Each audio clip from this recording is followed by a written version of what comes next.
शाह दौले के चूहे की इस्तिलाह इन मखसूस बच्चों के लिए इस्तेमाल की जाती है जो शाह दौला के मज़ार पर पाए जाते हैं। ये मज़ार गुजरात पाकिस्तान में वाक़ है। 16वीं सदी ईस्वी के आखिर में बाद औरंगजेब आलमगीर दौले शाह नाम के एक नेक और बरगजीदा बुजुर्ग गुजरात के नज़दीक क़याम पजीर हुए। दौले शाह सोहरवर्दी सिलसिला से ताल्लुक़ रखते थे। उनका आस्ताना आम लोगों के लिए हर वक्त खुला रहता था। बांझ औरतें उनसे दुआ करवाने के लिए दूर दराज के इलाकों से हाजिर होती थीं। रवायत है कि दौले शाह की दुआ से वो अक्सर साहिबे औलाद हो जाती थीं। बेशतर वालिदैन पहले बच्चे को इस आस्ताना के लिए वक्फ कर देते थे। हकायत की रूह से अगर वालिदैन इस बच्चे को दौले शाह के मज़ार पर वक्फ नहीं करते थे तो उनकी होने वाली सारी औलाद हमेशा छोटे सर वाली ही पैदा होती थी। रवायत यहाँ तक मौजूद है अगर बच्चे को उस आस्ताना पर नहीं लाया जाता था तो वो बड़ा होकर खुद ब खुद यहाँ पहुँच जाता था। ये बच्चे मुख्तलिफ इलाकों में भीख मांगकर अपना गुजारा करते थे। इन तमाम पहलुओं पर संजीदा तहकीक सिर्फ बरतानवी डॉक्टरों और साइंसदानों ने की है और मुख्तलिफ रिपोर्ट्स मुरतब की। इंडियन और पाकिस्तानी दानिश्वर इस जानिब बहुत कम मुतवज्जा हुए।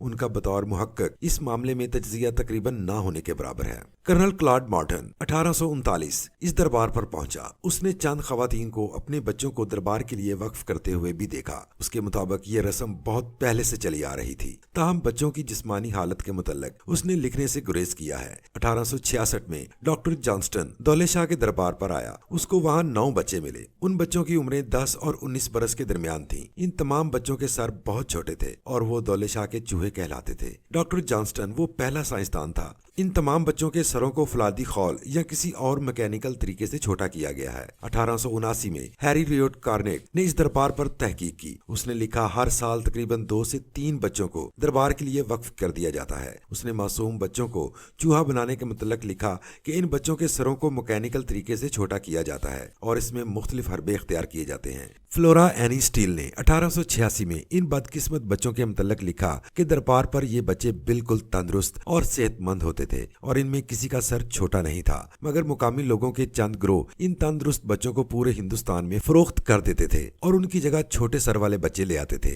अक्सर वालिदैन अपने माजूर बच्चों को इन ग्रोहों के हवाले कर देते थे क्योंकि ये बच्चे उनके लिए मुकम्मल बोझ थे। कैप्टन एवेन्यूज ने 1902 में इस दरबार पर भरपूर तहकीक की। उस वक्त ये बच्चे 600 के करीब हो चुके थे। उसने बच्चों के सरों को जबरदस्ती छोटा करने की थ्योरी को तस्लीम करने से बिल्कुल इनकार कर दिया। उसके बकौल ये एक बीमारी थी और उसके बच्चे शाह दौला के मज़ार के अलावा पूरे हिंदुस्तान में पाए जाते थे। उसने लिखा कि इस तरह के बच्चे माइक्रोस्फेलिक कहलाते हैं और ये बच्चे उसने बरतानिया में भी देखे हैं। उसके नजदीक दौले शाह का मज़ार इस मुहलक बीमारी में मुब्तला बच्चों के लिए एक समाजी पनाहगाह है, मगर उसने इन बच्चों के साथ नारवा सलूक के मुतल्लिक बहुत सख्त अल्फाज इस्तेमाल किए। उसने बयान किया कि जो फकीर इन बच्चों को लेकर भीख मांगने के लिए मुख्तलिफ मुकामात पर ले जाते हैं, उनका रवैया इन बच्चों के साथ इंतहाई नाजेबा और गैर इंसानी है। 1902 में कई बच्चों को तो सालाना 17 से 20 रुपए के इवज किराए पर भी दे दिया जाता था। 1969 में महकमा औकाफ ने इस दरबार को अपनी तहवील में ले लिया और चूहे बनाने के काम को कानूनी तौर पर बंद कर दिया। इसके बावजूद ये अमल आज भी जारी है और आज भी 10,000 से जायद बच्चे इस मज़ार में रहते हैं, जिनमें से बेशतर का ताल्लुक गुजरात से है।